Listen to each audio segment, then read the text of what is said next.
Hi there. I am Priyank from PriyankG Codes.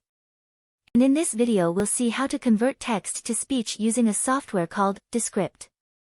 So first of all, download the software. To download it, go to descript.com. Now down below you can see the download button, click on it. So, once you've successfully downloaded on your computer, open it. Now, the software will look like this. So, it has a feature called transcription. With the help of this feature you can convert your text to speech. To use that feature, create a new project. Now put your text into it. Then select a speaker. And click on the play button. Descript builds simple and powerful collaborative tools for new media creators. Subscribe for more.